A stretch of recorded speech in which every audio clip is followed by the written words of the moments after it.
My older brother is an animator, like a legitimate one.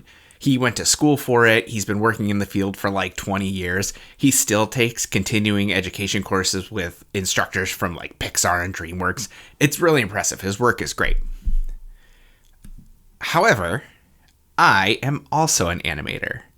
And all I had to do to get that title was tell a lie.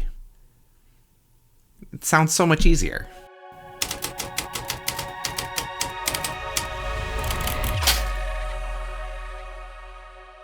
Hi, my name is Beau, and if you're new to the channel, I am a writer, producer, and editor in Iowa who just loves a good story.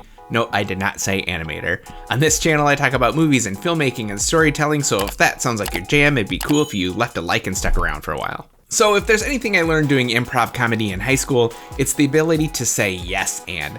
It's took me to a lot of great projects over the years, and honestly is probably the reason I have the career I have today. In 2008, a small production company hired me to go with them to Kansas City to shoot some sketch comedy. It was some light camera work, but basically just as like a PA. When we got back from Kansas City, they asked me if I knew how to edit, because the main editors were off working on a feature-length documentary that was like the big project the company was working on.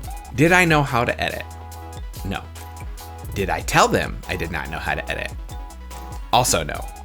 I needed a job, and I figured I knew enough about editing that I could fake it until they left the room, and then I could Google what I didn't know. That's what kind of started me on the path of being an editor. And not that I'm some like famous editor, but that's kind of the skill I'm most known for. It's the one that people ask me about the most. It's the one that's gotten most of these awards that are up over here over my shoulder, and it's what helps keep the lights on in my house. That's just a joke. My wife makes all the money. These are her lights. Okay, so that's the prologue. Let's jump to June of 2022 when my friend and fellow filmmaker Michael James Minard needed some help with his feature-length film, You Should Have Killed Me. My name is Michael James Minard. I am the writer and director of You Should Have Killed Me. I basically, instead of doing everything practically, decided to make the decision to do everything digitally and in post-production. But Michael wasn't looking for a writer, producer, or editor. Custom artwork, characters, moving, dancing. What he needed was an animator. The entire scene is based around a character who's taken way too many drugs, and that's where Mr. Beau J. Batterson came in. So when he came to me asking if I could make him some cartoons for his movie, I said yes and. Basically, I approached Beau and asked him if he could do it, kind of gave him creative liberties to do it, and he just took it and ran with it.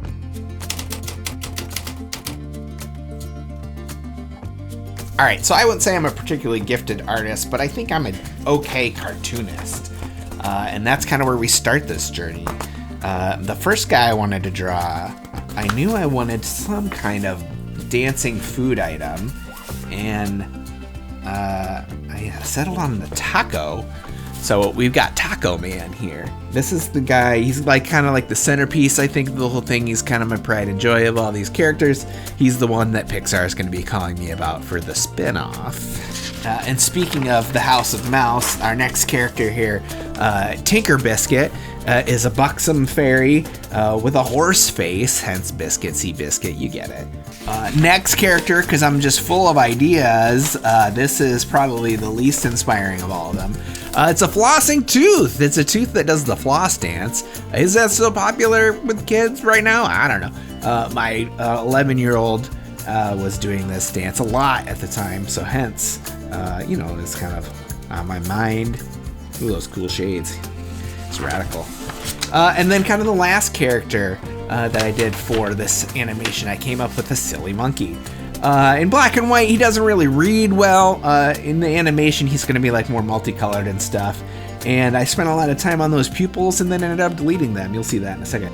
So yeah, a colorful cast of characters for this R-rated film of revenge and sacrifice and justice. All right, first things first, even though this is step 2, we're gonna call this first. This is not a tutorial. This is just a little peek behind the curtain showing you how I did what I did for these animations.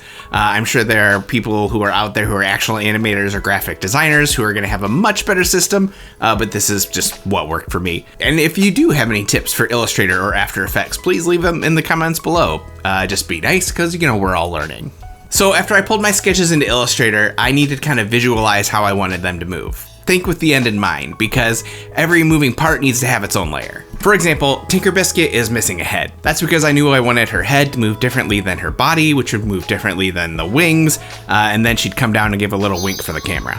Using the paintbrush tool, I trace my sketch and then make it a live paint so I can get it colored. I do that using the paint bucket tool, just like you would with any other paint program. If I wanted to make her look more like Tink, I can make her dress green, but we don't want to upset the mouse, so let's just leave her at blue. You'll notice I didn't do any artwork for the wings. That's because I wanted them to have a butterfly pattern, and I knew they'd be flapping so fast the audience might not actually register it. So to save myself some time, I found some butterfly wings off a stock image site and erased everything except for the wings. Once I pulled the smiling monkey into Illustrator, this is where I decided to change things up a little and make him more of a stoner monkey. I gave his eyes this bloodshot look using a simple gradient, and then decided to replace his pupils with cannabis leaves when I pulled it into After Effects. Now onto the main event. This is the one that required the most thought when I was planning out how I wanted his sweet dance moves to play out. When you see the animation here in a minute, you'll notice that his legs don't actually move when he dances. That's actually very similar to how I dance now that I think about it. But his body, the taco shell, will be moving up and down. His arms will be waving and his pupils will be rolling around in his eyes. Each one of those gets its own layer. So now that all my sketches are turned into illustrations, it's time to bring them to life. It's alive!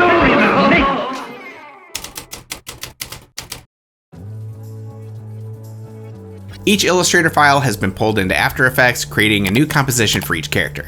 So now it's just a matter of adding keyframes, basically just adding the points in the timeline that are the beginning and the end of the movement. The main tool I use for this is the puppet tool. Basically, you put pinpoints throughout your illustration and then adjust them how you want your animation to move. Not only do you put pins in the places that you want to move, but you also put them in the places that you want things to stay still. For example, I'll put pins on the hips of the flossing tooth because I know I want them to wave back and forth, but I'll also place them on the top and bottom of the tooth because I want those to stay right where they're at.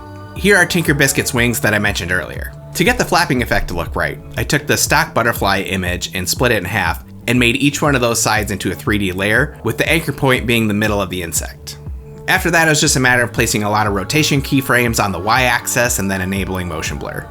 Over on Taco Man, we've got our leg layer, plus a pre-comp that includes the shell, eyes, and arms. In the pre-comp, I used the puppet tool to get his arms to wave around, but my favorite part of this animation has to be the eyes. This is sort of my homage to the greatest comedy act of all time, and I'm saying this with 100% honesty and sincerity: the Muppets. I frickin' love the Muppets, and Sesame Street. If there was a Mount Rushmore of creators that have influenced my work, Jim Henson, Frank Oz, they'd definitely be up there. So just like Cookie Monster, we're gonna give Taco Man some googly eyes. In order to pull this off, I positioned the anchor point of each pupil to the center of the white, but pushed it so the black of the pupil just touched the edge of the eyeball. Then I had each pupil rotate at a different speed. And now we have Dancing Taco Man, ready for his spin-off on Disney+. But all of that was the easy part. Now we need to integrate these animations into the footage. Dimly lit footage, with a moving camera, where the actor's hand is in the shot, and it ends in a rack focus. I've known I wanted to make movies since I was 4 years old, and the movie that made me want to make movies was Who Framed Roger Rabbit, a movie that seamlessly integrated animated characters into a live-action environment. So, let's do this.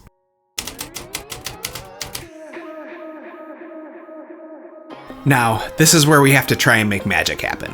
I place each of my items into the scene using a tracker to hold them in place. Most of these were supposed to stand out and be silly, but Taco Man is supposed to read like any other character in the movie. That meant trying to get his color to match the lighting in the scene. Using Lumetri Color, I adjusted the hues and brightness to try and replicate the orange streetlight. Then I used keyframes on a Gaussian blur to try and recreate the focus being pulled from inside the car to outside in the parking lot. And then it was time to do the hardest part, the thing I was dreading the most. If I was going to convincingly get Taco Man into the scene, I needed to find a way to get him placed behind Bryce's hand. So I duplicated the footage, then used my rotobrush tool to isolate the hand as best I could, sometimes one frame at a time. Then I moved that layer above Taco Man. It's not perfect, but you know, self-taught. And if you think it stinks, remember that the character's on drugs and maybe it's supposed to look like that. So, after all that, how does it look?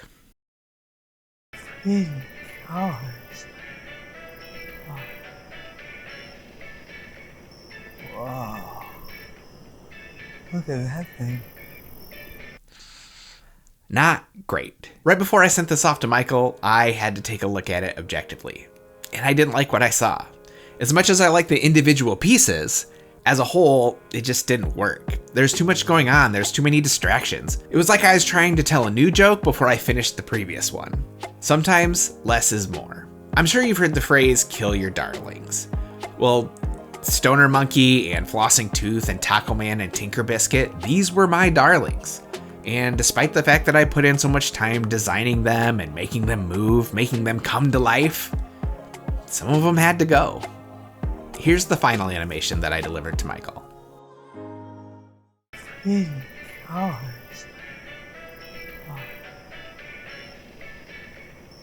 Wow. Look at that thing. All right, so I made something that I think is funny and hopefully an audience will enjoy as well. But did Michael like it? Final product turned out great. It was great working with Beau. He delivered in a timely manner. I watched it in theaters. I got a great laugh from everybody in the audience.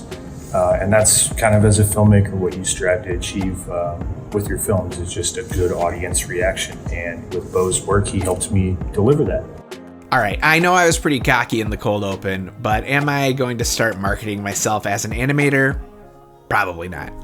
I think I suffer from too much imposter syndrome the way it is. But if anyone ever needs some help and comes to me for their animation, I will always say yes and. You Should Have Killed Me is a story of revenge, sacrifice, and justice, and as long as you're watching this after August 29th, 2023, you can watch it right now. I'll put a link in the description of where you can find it. And, please read the credits and make sure they spelled my name right. When's one time you maybe stretched the truth a little bit for a career opportunity? Let me know in the comments below. You never know who might read it and get inspired to do something great. All right, that's all I got. Until next time, if you're cool, I'm cool.